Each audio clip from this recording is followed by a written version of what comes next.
What's up, nation? Welcome to another edition of the Wide Stake MLB DFS podcast. I'm your host, CK013. You can find me on Twitter at CK_013. And I am joined once again by the Triple OG. Not one, not two, but three of the Wide Stake Nation, Mr. Patio Joe. You can find him on Twitter at Patio Joe Ref. What's goody, Two Shoes? Not much, man. It is Wednesday night, just hanging out with you. You came back from a late night little party. It's now Thursday on the East Coast, so yes. I'm just chilling. Yeah, what are you? You've got nothing else going on for you on a Wednesday night than hang out with me. What a loser! Yeah. It's me and the kids and CK. That's it, man. Wow. Once you're hanging out with me at 12:24 Eastern, what's that, like 9:24 Pacific? Yeah. That's when you got to question your life decisions. Just junkies. We love baseball. That's it, man. That's it, man. Just love baseball. That's all. Baseball, DFS, all of it. It's all of it. So you were one of the smarter ones today who did play Chris Sale on a team. I tried to get too cute, tried to avoid the obvious, and that burned me. But you did play Chris Sale on a team. Props to you, Joey. You had one team. I know Tani just hit a 3-run bomb for you, so I know you're working with something over there. A little something, right? Something. One lineup out of my 6 that are doing any good. It was. There's been a lot of landmines this week with pitching, man. I'm telling you, Boy, everybody. I mean, I was more on Marquez today than Sale. And, we were talking about it before.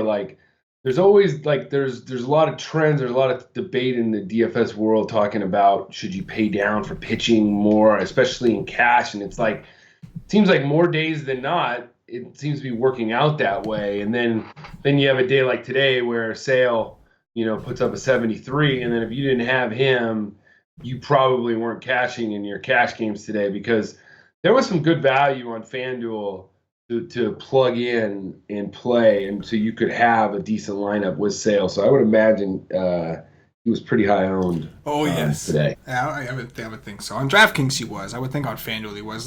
Just because of the reason, like you said, because you were able to, because there was enough value. It was pretty easy to make it work. But we have an interesting slate to talk about today, Joe. We have an 8-game early slate. We're not going to talk about that on the podcast because most of the people that listen to the show don't even, this won't be good by the time they would get a chance to listen to it. So we're going to talk about the main slate. Our main content at Wise Take tomorrow will be for the main slate, the Wise stream, everything else. But I will be writing an early slate breakdown for the people subscribed at Wise Take because there is an awesome 8-game slate that, like I said, I'll have a breakdown, have my core, all that kind of stuff when I'm into tomorrow for those subscribed at Wise Take. So if you get a day pass, that'll include that and everything else that comes with the main slate. So jump on it. Anyway, Joe, we got a 5-game slate.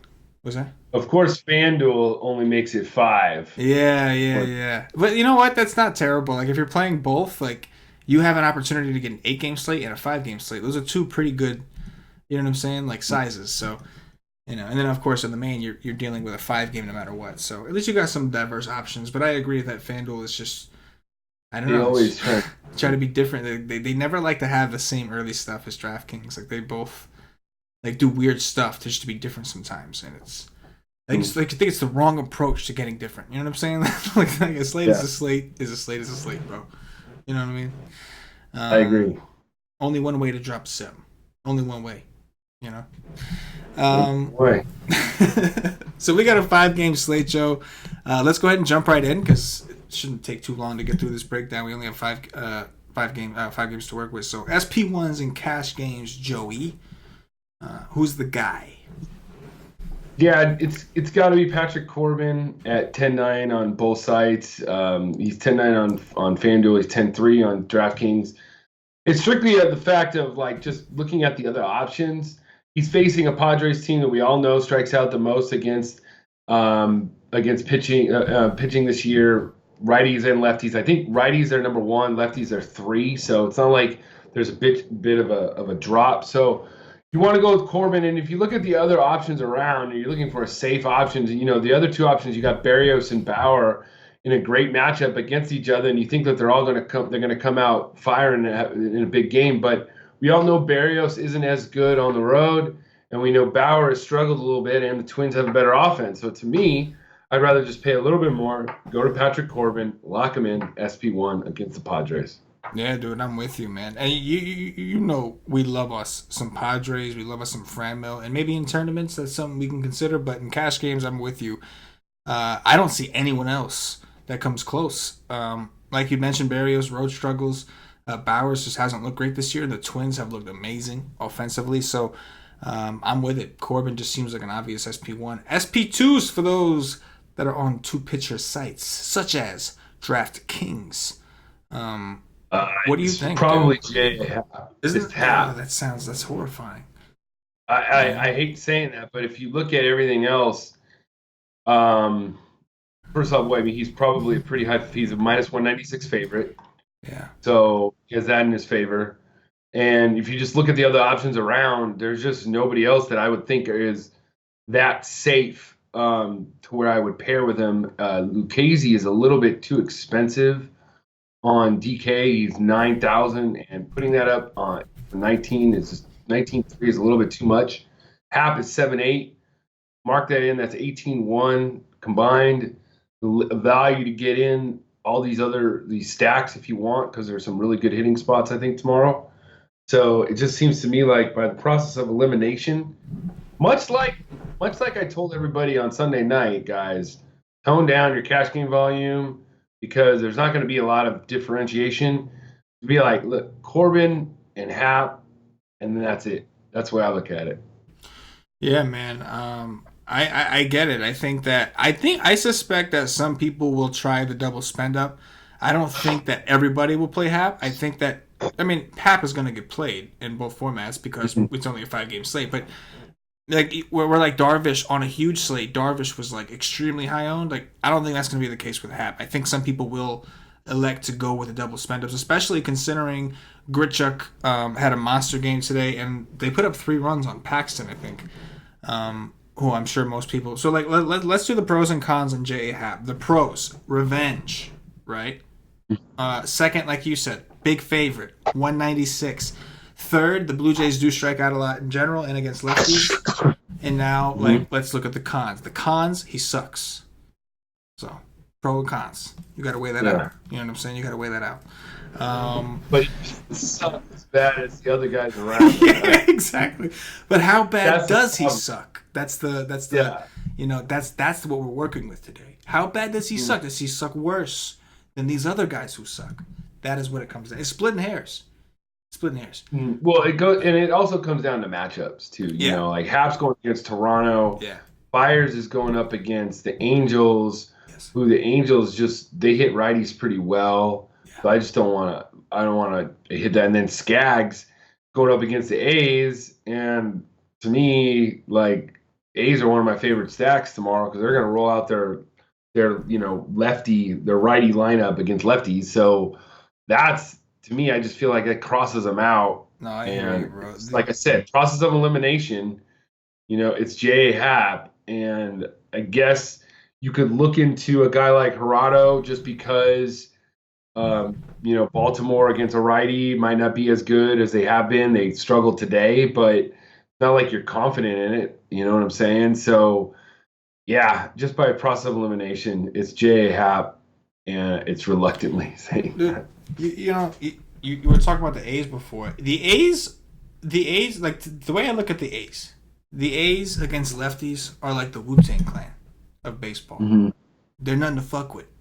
You know what I'm saying? Mm-hmm. So I am with you with Skaggs. I think Skaggs would make sense because as far as like quality pitcher, I think he is a better pitcher right now maybe than J.A. Happ, or at least somewhat equivalent, and he has a good park. But I don't like to pick only A's with lefties. You know what I'm saying? I just don't. I don't like to pick on the A's in general. Let's be real. They don't strike out a ton usually. They're a tough team. Even when they're not like playing well in real baseball, they're still annoying to pitch to take a picture against. They're just like, like I said, Wu-Tang Clan all day. So in a tournament perspective, how are we looking at things, man? Going back up to SP1s and just in general, like looking at the pitching rotations, like. Yeah, to me, it totally changes everything. Both the guys that we didn't mention, or that we didn't mention in cash tomorrow, become great GPP options. They both have higher ceilings tomorrow than Corbin, in my opinion. They're just better pitchers than Corbin, in my opinion. So that's why I like them as GPP pivot off of Corbin. And it's almost to the fact of like on Monday, same thing on Monday in a small slate, 5 games, not much bigger than a 3-game slate. I'm going to want to stack. I want to have a stack of the Padres against Corbin. Right. Because they're going to be, that's the one way to get in tournaments because Corbin's still going to be the highest owned in tournaments. Yeah. Because they know they're going to go against the Padres. So to me, Bauer and Berrios are great GPP options on both sides. They'll come in a little bit lower. You could probably pick either one and then pair them. To me, the GPP pivot would be Mike Fiers because we've seen the ceiling. We've seen the no-hitter. So we've seen it as he can keep teams down, and we've seen the possibility. There really wouldn't be anybody else, though. I would pick it. Maybe Gerardo, like I brought him up before as an SP2, as an option.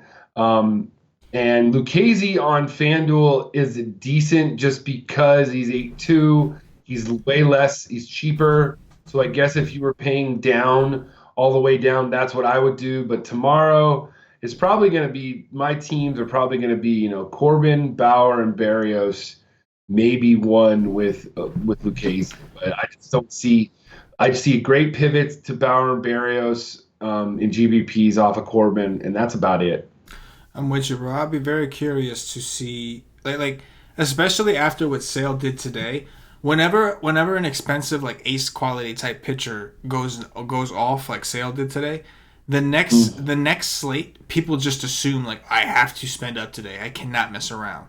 And Corbin is a good pitcher. He is nowhere near a Chris Sale, caliber type pitcher. But yet people are going to come here and spend pretty much the same money that they spent on Sale. The people who did it and it worked are going to be like, I'm doing it again tomorrow. And the people who did it and it didn't work are going to be like, I'm doing it this time.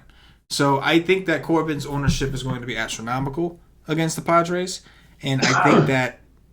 We'll talk about it in the stack section, but I think you're 100% right with making sure you have a Padres stack. Regardless of how much you have of Corbin, make sure you have some Padritos, because that means they're going to be the lowest owned stack on the slate with leverage. But getting away from Corbin, if you're not looking there, I still do like Hap. Like I'm not a big revenge guy in baseball, but the pitcher is like the one position where you can kind of do something about it. You got the ball in your hands. It's also a comfort thing. When he was pitching really well before he went to the Yankees, where was he pitching? In this ballpark. You know what I mean? So I think there is something to that. And then, like you said, it's picking one of Berrios or Bauer, I think. If you had to pick one right now, it's the night before, so I know I'm putting you on a spot, but if you had to pick one, who would you lean towards now? Without, like, digging in, like, too hard. Well, I'm going to go with Trevor Bauer. I'm going to go with the guy at home against the harder lineup because good pitching beats good hitting. And I think if he comes in tomorrow, like you said, if I had to pick, it's really tough. On FanDuel, it makes it easier just because Bauer's 10-4 and Berrios is 9-3. So to me, it's Berrios. Yeah. That makes it easier. But on DK, they're pretty much the same price. Yeah, 9.7, 9.4, pretty much the same. Probably Bauer on DK and Berrios on FanDuel. Yeah. And that's not even covering my bases. That's just, price point wise and everything. I think that, like I said, both of them have a higher ceiling tomorrow than Corbin, in my opinion. No matter what, I don't care about the matchup or not, just because they're better pitchers. So, Berrios just isn't that good on the road, and his last Last time on the road, he did well against the Rays, 39 points. Seattle, 20. He's up and down. 46 against Toronto on the road. He hasn't pitched against the Indians until his first start of the season, which was at home. So you can't really tell what he's going to really be doing. He just hasn't shown those ceiling games, I guess, on the road. He hasn't really been rocked. He just hasn't really shown that ceiling game. So it kind of leads me to go to Bauer more as on DK, but on FanDuel, I'll stick with Barrios.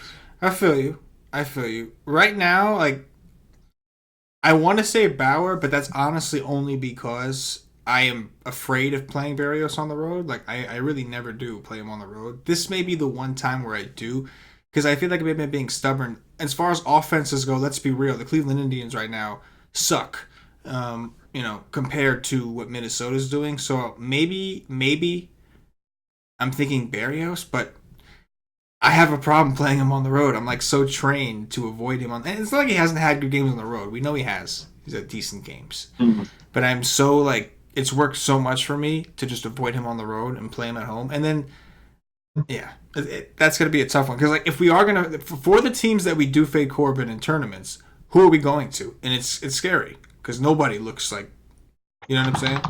Speaking of which, let's go ahead and talk about some stacks, Joe.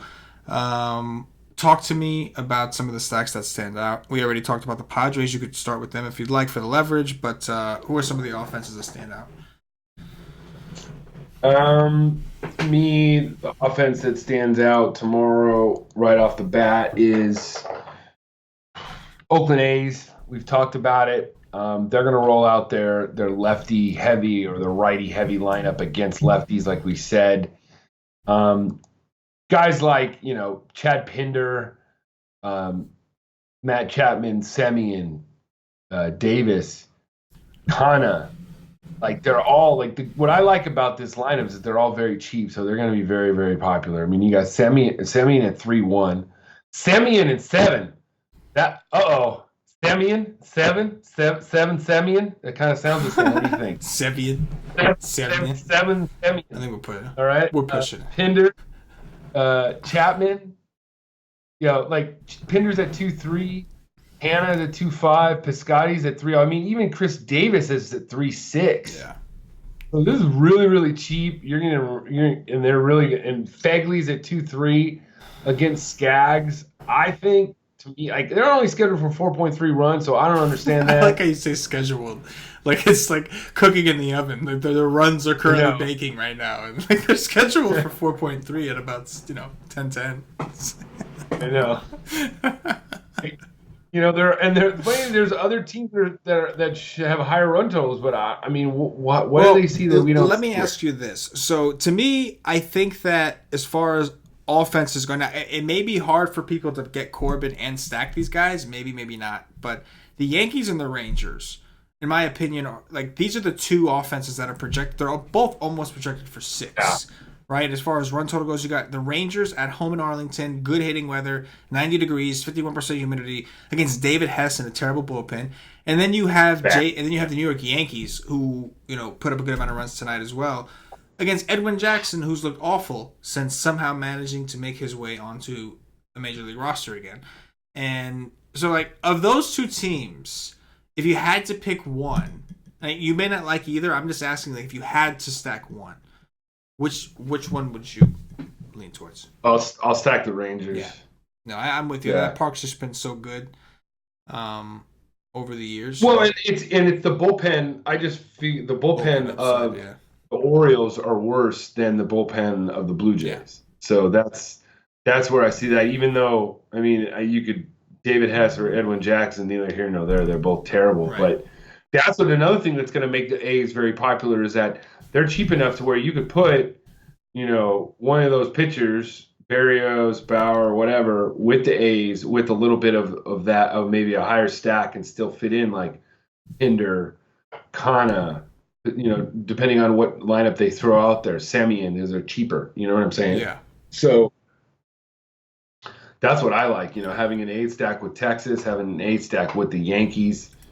But yeah, I would say the chalk is going to be it might just be the Yankees just because they're the Yankees, and it's more about, it is more people just play the Yankees. But I would say, to me, I like Texas better. Yeah, I like Texas a little bit better as well. I mean, it's a better park. Toronto's a solid hitting park, but this is Arlington, man. It's like it's just one of the best. And then you got Hess, who's just been a complete mess. This dude is just giving up home runs. Like that's what he's getting paid to do. Is just give up home runs. That you would think that, at the way he is playing.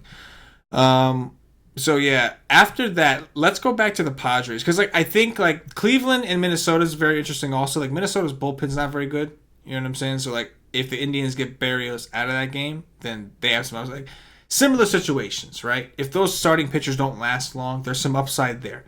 But the Padres are the more interesting one that I want to talk to you about. And that's, number one, the Padres have been hot. Number two, they're going to provide the most leverage because Corbin should be the highest on pitcher by far.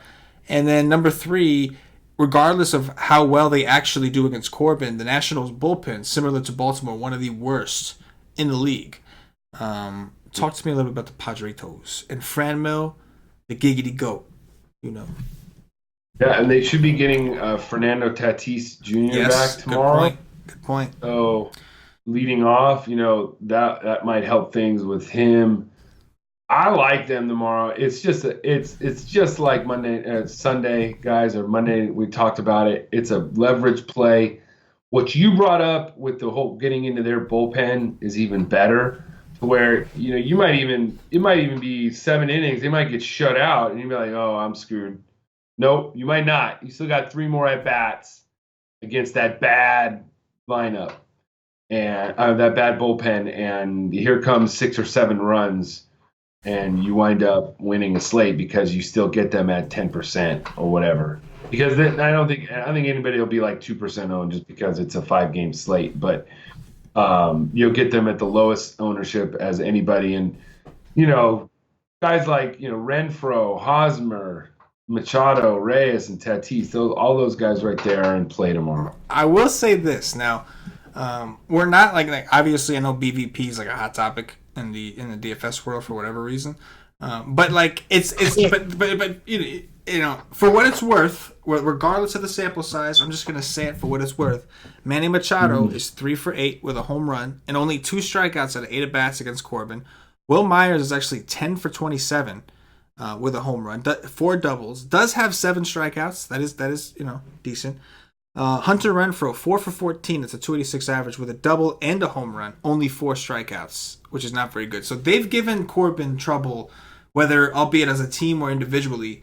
For guys like Machado, they've given Corbin trouble before, so it wouldn't be all that surprising. I'm with you, man. I think that you got to have a Padres stack, regardless of how much Corbin you play, because it's just the ultimate leverage on a small 5-game slate. It's just worth more if it works, Yeah, and it worked on Monday. Hell yeah. And while we're talking about BVP, I know you like the A's. Chris Davis is 7 for 18 with 4 home runs off of Tyler Skaggs. Marcus Semien, 10 for 21 with 2 home runs, only 3 strikeouts. So yeah, does look like that's interesting, man, because if the Rangers and the Yankees are going to be that popular, and we might be looking at teams that we didn't expect to be solo owned at some pretty low ownership because everybody else is just flocking to those spots. You know what I'm saying? Don't get me wrong, I want me some Texas too, but if I got 3 teams, maybe I'll do a Texas and Oakland and a Padres, 5 mans on them. You know what I mean? Well, yeah, I think in general that last game, Washington and San Diego, I don't think people are going to play much of the offenses either. No, it's true. It's not like people are going to play Washington either. Yeah.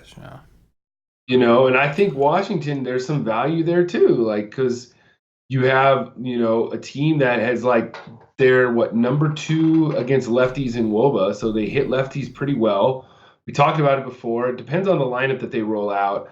I think if they were to move up, Victor Robles, maybe have Howie Kendrick instead of Adams in there, and have just maybe Soto and Eden in there, that's a decent lineup. We all know Yan Gomes, a catcher, can hit lefties pretty well also. So I think, I know the totals are low in that game, but I'm telling you that on a slate this size, this is how you win is when you get off the chalk, which it's not like it's I don't know, like I have never played I never haven't played the Yankees this year and been like, well, that's why I didn't play the Yankees. You know what I'm saying? Like Yeah. they haven't really ever because of the injuries that they have and such, they haven't really ever like I don't Well, know, they burned haven't me. been on a ton of slates either. Because remember the last couple of That, months that they've been playing at 6:30 and 6:10, and you know.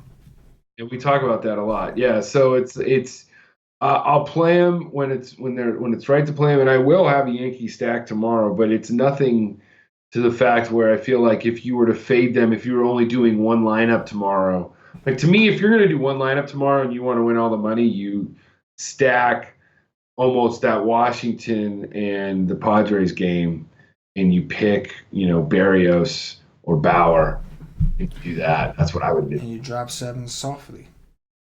Softly. What about the Angels too? I mean, they have a 4.8 run total, and they're going against Fires. And also the Orioles, they're 4.8 run total too. I think almost every team is in play. I think in somewhat tomorrow. Yeah, no. I think there's merit to it. Yeah, I mean it's a 5-game slate. Got to get ways to get different, and do what you got to do, differentiate. But yeah, even the Angels against Fires, every offense you can make a case for, but you're gonna take a stand as usual. And right now the Padres are growing on me, man. Padritos. You know what I mean? Yeah, because Corbin used to be in the West. They face them. They're used to him. I mean, obviously, not a lot of guys are still there. Yeah. Corbin was just in Arizona last year, so aside from Tatis, they've all faced him before. Yeah. So it's nothing different. And I think Corbin has been good, but he's not. Cincinnati just beat that ass. You know what I mean? Cincinnati beat that ass. But anyway, I think that's good. For this little breakdown of the 5-game. We'll dig into it tomorrow. You know what it is, Nation. At this point, going to remind everybody, if you haven't checked us out at wisetape.com, make sure you get over there. See what it is we do. Come join the Wise Take Nation to become a better DFS player. We provide content. We do every day for main slates. We've got the Wise stream, which we do for main slates Monday through Saturday. It's a live stream. We do 2 hours before lock, after our guys have done their research. We have cash game articles, tournament articles, canvas cheat sheets. We'll see which he may do the cheat sheet for the early slate tomorrow because there's more games. We'll see. But anyway, come check it out. Tomorrow's a good day. Day Pass is a great way to try us out. $2.50 all it costs. You'll get access to all MLB content for one full day. Tomorrow's a good day because you'll get the early slate article as well. So, bam, go do it, Nation. We got eSports. We got all kinds of things going on. Oh, you don't even know what that is, do you? We'll go find out. No, Make some money doing it. I don't really know what that is. You don't know what it is, do you? So, really. So check this. Esports is basically video game, right? Like so they got video game tournaments. I think the one that we just had, or the one that we have right now that we're in, is like the League of Legends North America League or something like that. And basically you got these teams of gamers and they go out there and they play the game against other teams, and you get like fantasy points for like the kills and all this stuff for like the League of Legends game. So like we have a dude that makes cheat sheets, Gov, and Cam also knows a thing or two, but we got Gov, we got Fresh, we got a couple guys in the Slack, but Gov is the one doing the cheat sheets right now, and they actually tell you what to play with these cheat sheets. You can build lineups without even knowing what it is, and right now it's cool because it's a smaller thing. It's like one of those niche things, so there's a lot of people that don't know what they're doing. So like you can typically take advantage of those markets. Like it's the same thing that a bunch of people did with hockey in the early days of DFS when people figured out stacking was the way to go in baseball and nobody was doing it. So maybe esports is the next thing. But I know the video game stuff is huge. I know it's huge. So that is esports, Joey. That is esports. Yeah, it's kind of crazy. Wild, right? It's like you're a kid playing video games, and then your mom come in and say, "Yo, you're wasting your life. You're never gonna fucking make any money or go anywhere playing video games." And now those kids are just like, "What's up, ma? What's up, ma? You want that new car? No. What happened? What happened though? What about me not playing?" I can hold my own and Madden. Madden is my shit too. Yeah, sports games are the only games I could play. I can only play sports games. I like video games. I don't have no time to play no video games these days, but I like video games. But I like sports games. That's it. Like NBA, 2K, Madden. You know, MLB got all stingy and went to PlayStation only. And I had Xbox, so I haven't been able to play baseball for I don't know how long. That's been frustrating. But yeah, I liked MLB the show. Yeah, man. And I like besides Madden, probably the video game I liked playing the best was FIFA. Oh yeah. Like FIFA was awesome because you could play like a game in like 15 minutes. Yeah. No. FIFA was fun. Like, Madden was like it takes 45 minutes to an hour to play a game, and to play 2 is like pushing it. It's like you're so drained after playing because if you're playing any guy with any type of skill, you got to be locked in if you want to. You got to make reads, everything, man. Yeah, so you play 2 games in a row. That second game, you're always a little. You're like tired, like you actually played a game. You know, you're mentally exhausted at that point. Yeah, so with FIFA, you could play like a game in like 15 minutes. It was like awesome. You know, boom, boom, boom, boom, boom, boom. Keep it going. It was nice. I like playing FIFA a lot. That's true. That is true. Anyway, Joey, Cash Game Core, SP1, Corbin, Hap. Is that what you want to do this for now? Yeah, Corbin, Hap. Who's the stud bat? I'm thinking like either a Yankee or a Ranger, maybe. No. Crush. But he could even be the value play. My man is 3,900 on DraftKings. I know he's 3,600 on FanDuel. No, I know that's how much I like him though. All right, I mean, I can dig it. Value then? Chad Pinder. There you go. A's all day for Joey. Pretty much. I mean, it's just that's the thing. You could lock him and Pinder, and then put in any of the bigger bats that you want. Right. And then that'll be your bats, and then you can also get other value in there. True. Like that's why with him being 3,600 and Pinder being 2,300 on FanDuel, then if you wanted to fit in a guy like Gary Sanchez, Voit, Trout, then you can go ahead and make your pick of whoever you want. Yeah, Hunter Pence, I think is in a good spot tomorrow too. So yeah, ain't that bad a bitch. Top 3 pitchers overall? Top 3 pitchers overall. Corbin, Bauer, and Barrios. I mean, I don't really want to. No. I'm gonna go from a tournament approach and go Hap, Barrios, Bauer, and it feels if it's scary, but top 3 stacks, Joe. Top 3 stacks tomorrow is number 1 is Texas. Number 2 for me is Oakland. Number 3 is the Yankees, but I will have a Padres stack for sure. For sure, Padres stack tomorrow. I will go with the Padres number 1, Oakland number 2, the Rangers number 3. Dropping 7s on them. Dong watch. Who's going deep? Tomorrow, Crush Davis is going deep. I think you are right. I'm going to go with Mike Trout. Dropping. All right. I'm going to follow that up with Manny Machado. Love that call. Give me some Franmil. Give me some Franmil in my life. Franmil the GOAT, who I have not been loyal to, and I don't even deserve to roster. And then I'm going to go with the kid, Vlad Jr. Vlad Jr. The king of the ground ball, Vladimir Jr. He had a 3-run home run. No, yeah, he's still the king of the ground ball to me, man. You got a 75% ground ball rate, man.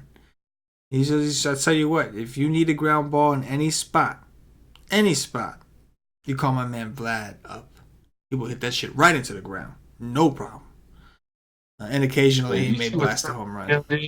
Oh my gosh, yeah.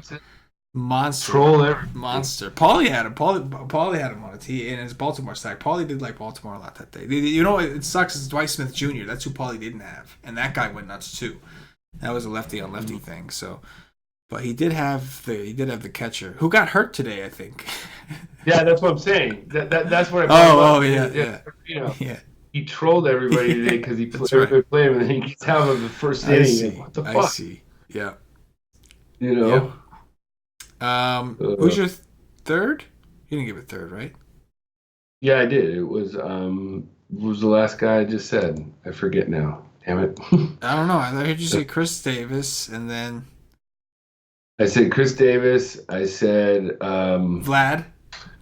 Vlad Jr. was the third. Who was the second?